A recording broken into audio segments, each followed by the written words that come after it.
I imagine it must be so exciting to squeeze your finger here and watch something die over there. Margaery Tyrell says this to Joffrey Baratheon in Season 3, Episode 2, while examining his new crossbow in his chambers. Her voice is soft, almost sensual, as her fingers trace the weapon's mechanism.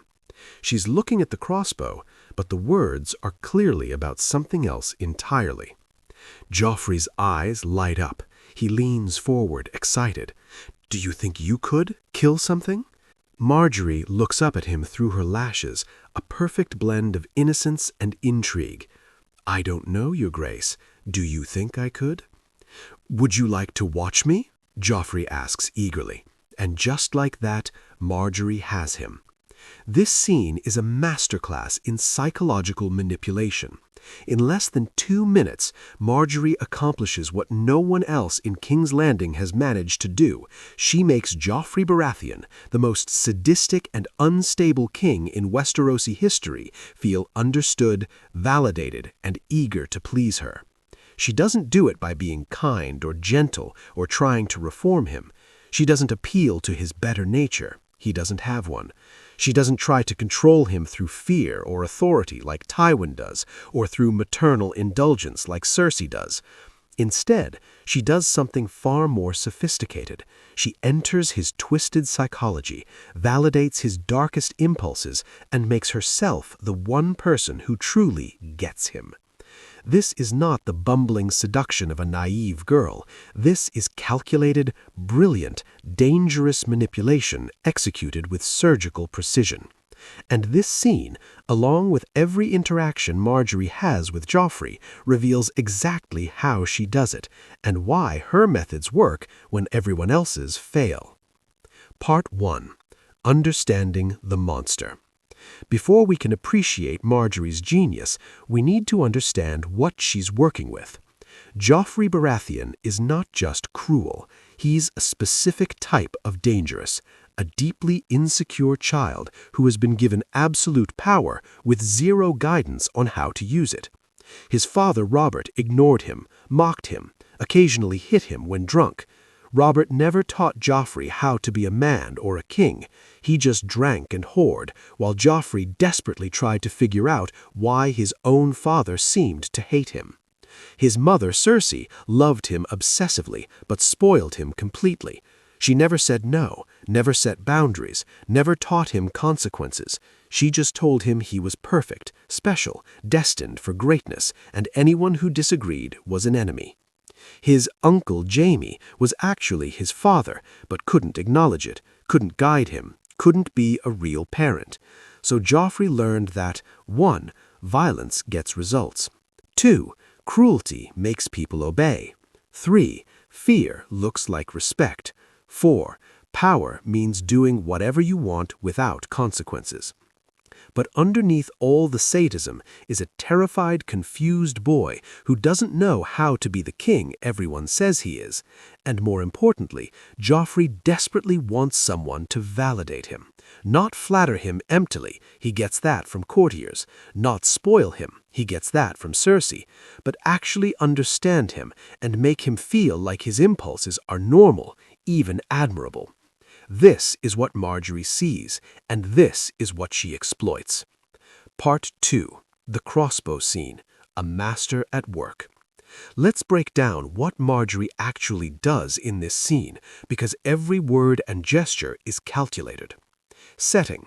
Joffrey has summoned Margaery to his chambers before he leaves on a hunting trip. He wants to show off his new custom crossbow. Most girls would 1. Politely admire it, 2. Look uncomfortable with the weapon, 3. Try to change the subject to something more appropriate, 4. Show fear or disgust at his obvious excitement about killing. Margaery does the opposite. She approaches the crossbow with genuine seeming interest. She touches it, examines it, asks about how it works. Then she says the line that changes everything. "I imagine it must be so exciting to squeeze your finger here and watch something die over there." Look at what she's done. She's sexualized violence. The language is deliberately suggestive. Squeeze your finger. Exciting. Watch something die. She's connecting Joffrey's sadism to arousal, making his cruelty seem not just acceptable, but desirable. Joffrey, who has spent his entire life being told by Sansa and others that his cruelty is monstrous, suddenly has someone suggesting it's actually thrilling. He immediately responds, "Do you think you could kill something?" And Margaery, brilliantly, doesn't commit. "I don't know, Your Grace. Do you think I could?" "Would you like to watch me?" Joffrey asks eagerly. And just like that, Margaery has him. He wants to impress her. He wants to show her what he can do. He's gone from showing off his weapon to wanting to perform for her. In less than a minute of conversation, Margaery has transformed the dynamic from king showing his betrothed a weapon to boy desperately seeking the approval of a girl who might actually understand him. Part 3. The contrast with Sansa. To fully appreciate Margaery's brilliance, we need to compare her approach with Sansa's. Sansa was Joffrey's first betrothed, and she made every possible mistake. Sansa believed in fairy tales. She thought Joffrey was a noble prince. Even after he showed his cruelty, she tried to see the good in him, tried to believe he'd change. Sansa showed her fear.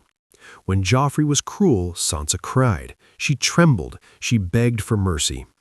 This fed Joffrey's sadism. Her fear confirmed his power. Sansa showed her disgust. When Joffrey forced her to look at her father's head, when he had her beaten publicly, when he humiliated her, Sansa's face showed exactly what she thought. He was a monster. And Joffrey knew it. He knew Sansa despised him, feared him, wished he was dead. This made him crueler, because Joffrey's cruelty wasn't just about power, it was about his own insecurity. Hurting Sansa made him feel strong, but it didn't make him feel understood or valued. Margaery does the exact opposite. She never shows fear. When Joffrey talks about violence, killing, cruelty, Margaery doesn't flinch. She doesn't cry or beg, she just listens with apparent interest. She never shows disgust. No matter what Joffrey says, Margaery's face remains perfectly controlled. She never lets him see that she thinks he's monstrous. She shows fascination. Not fake, over-the-top flattery, but subtle signs that she finds him interesting, that his dark side intrigues her rather than repulses her. The results are immediate and dramatic. With Sansa, Joffrey constantly escalated his cruelty. He needed to hurt her more, humiliate her more, terrify her more, because her fear was the only thing that made him feel powerful. With Margaery, Joffrey actually calms down. He's less erratic. He's eager to please her. He wants her approval. Why? Because Margaery gives him something far more valuable than fear: validation. Part 4. The technique. Validation without necessarily encouraging Joffrey's worst actions. Here's the most sophisticated part of Margaery's manipulation. She validates Joffrey's feelings without necessarily encouraging his worst actions. Look at the crossbow scene again. When Joffrey gets excited about killing something, Margaery doesn't say, "Yes, let's go kill peasants right now." She says, "I don't know, Your Grace. Do you think I could?" This is brilliant because it validates his interest. She's not saying that's horrible. She's engaging with the idea, treating it as a legitimate question. It doesn't commit to action. She's not actually saying she wants to kill something. She's just asking if she could. This keeps her from seeming bloodthirsty while still seeming interested. It flatters his expertise. By asking his opinion, she makes him feel knowledgeable and in control. It creates intimacy. She's sharing a secret interest with him, making him feel like they have a private connection that others don't understand. This pattern continues throughout all their interactions. Margaery never directly encourages Joffrey's worst impulses, but she never condemns them either. She just understands them, finds them interesting, treats them as normal. And for Joffrey, who has spent his whole life being told implicitly or explicitly that something is wrong with him, this validation is intoxicating. Part 5. The Bedroom Politics.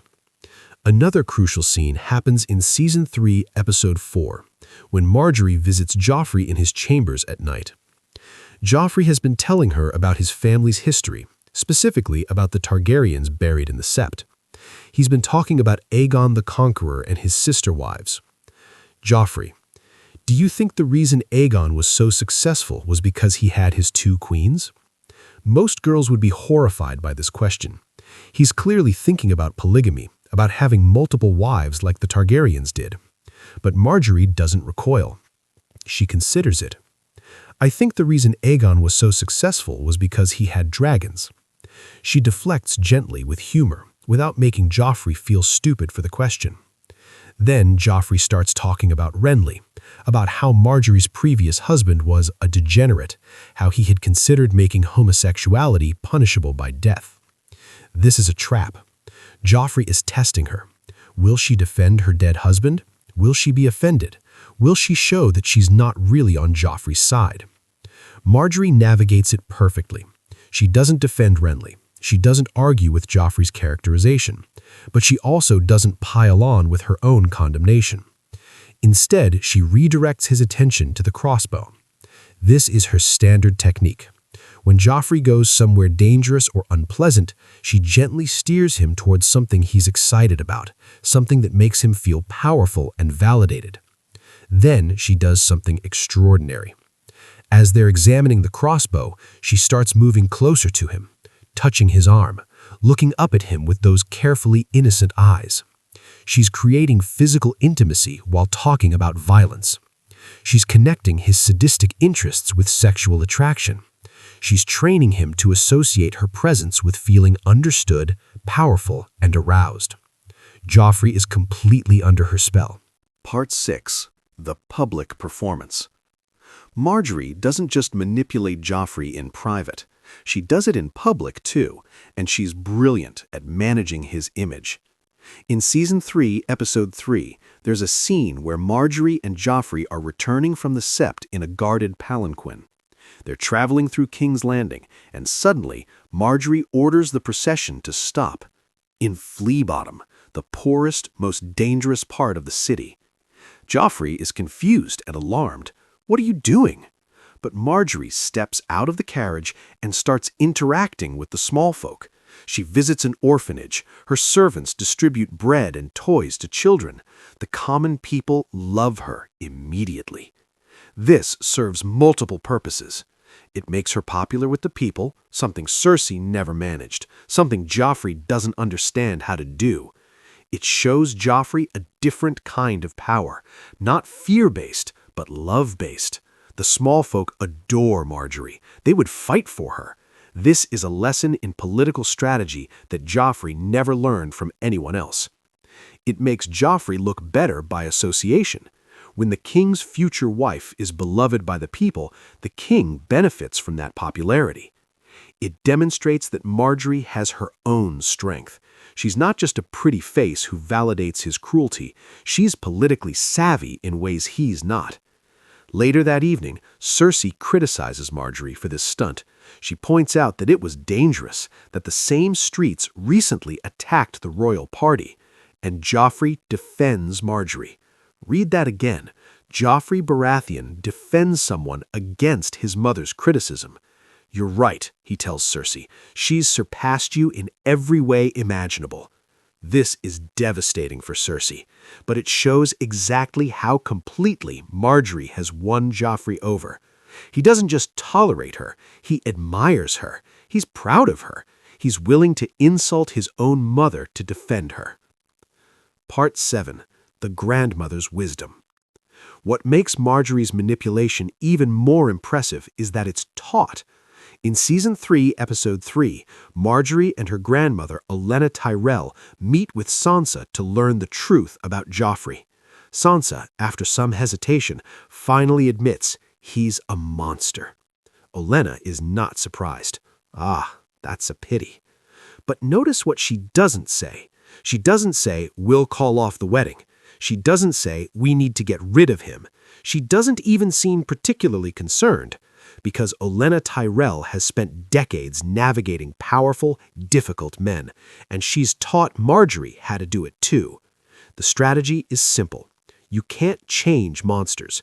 You can't reform them or fix them or make them better people, but you can control them. If you're smart enough, if you understand their psychology, if you're willing to play the long game. Margaery was prepared for Joffrey. She knew he was cruel, sadistic, unstable. Olenna made sure she knew. And instead of being afraid or trying to avoid the marriage, Margaery prepared a strategy tailored specifically to his psychology. Validate his violent impulses, show interest in what excites him, never show fear or disgust, create intimacy around his darkest interests, make him feel understood for the first time in his life, demonstrate political skills he doesn't have, become indispensable. It's not about making Joffrey a good person, it's about making Margaery the only person who can manage him, and it works perfectly. Part 8. The Power Shift. By the time we reach Season 4, Margaery has completely flipped the power dynamic. Joffrey is still the king. He still has absolute authority. He can still order anyone's death on a whim, but he wants Margaery's approval more than he wants to exercise that power randomly. Watch their scenes in Season 4. Joffrey is still cruel, still sadistic, still impossible, but around Margaery he's almost manageable. He shows off for her. He tries to impress her. He wants her to think he's clever and strong and worthy. This is extraordinary. No one else has ever made Joffrey care about their opinion. Not Cersei, whose love he takes for granted. Not Tywin, who intimidates him but doesn't make him want to please. Not anyone. Just Margaery. And she's done it without armies, without dragons, without political leverage, just with psychological insight and flawless execution. At Joffrey's wedding feast in Season 4, Episode 2, there are moments where you can see the control she has. When Joffrey is being cruel to Tyrion, humiliating him with the dwarf jousters, Margaery is smiling and playing along, but watch her eyes. She's monitoring the situation, gauging how far Joffrey will go, ready to intervene if necessary. Though she doesn't need to, Joffrey's cruelty is interrupted by his poisoning. She's not a powerless victim of Joffrey's whims. She's a player with her own agency, her own strategy, her own endgame. If Joffrey had lived, Margaery would have been one of the most powerful people in Westeros, not because she was queen, but because she controlled the king. Part 9. Why the manipulation matters. Margaery's manipulation of Joffrey is important for several reasons beyond the immediate plot. It demonstrates a different kind of power. In Game of Thrones, most power is military or economic or political, but Margaery wields psychological power, understanding, validation, the ability to make someone feel truly seen. It shows the limits of traditional authority. Tywin could intimidate Joffrey, Cersei could spoil him, but neither could actually control him. Margaery could, because she understood what he actually wanted. It reveals Joffrey's core need. Underneath all the cruelty and sadism, Joffrey just wanted someone to understand him, to not be horrified by him, to make him feel like he wasn't a monster. Margaery gave him that, falsely but effectively. It's a survival strategy for women in Westeros. Margaery doesn't have the option of refusing to marry Joffrey. She doesn't have the power to overthrow him. She can't run away. Her only option is to manage him, and she does it brilliantly. It foreshadows her later success. After Joffrey's death, Margaery marries Tommen, and she uses similar techniques, though gentler because Tommen is gentler. She becomes one of the most beloved queens in King's Landing's history, until Cersei destroys everything. The final truth about Margaery's power. The crossbow scene, and every scene like it, reveals something profound about power in Westeros. The person with the crown isn't always the person in control. The person with the army isn't always the most dangerous. The person who can shape someone's self-perception, who can make them desperate for approval, who can validate their darkest impulses while quietly steering them, that person has a power that's almost invisible but absolutely real. Margaery Tyrell was one of the most dangerous players in the Game of Thrones, not despite being a young woman with no army, but because she understood something fundamental. Power isn't just about what you can force people to do, it's about what you can make them want to do. And by making Joffrey Baratheon want her approval, want her validation, want to be the person she thought he was, Margaery gained control over the most powerful position in Westeros without ever sitting on the Iron Throne herself. I imagine it must be so exciting to squeeze your finger here and watch something die over there. 7 words, perfectly calibrated, delivered with flawless precision.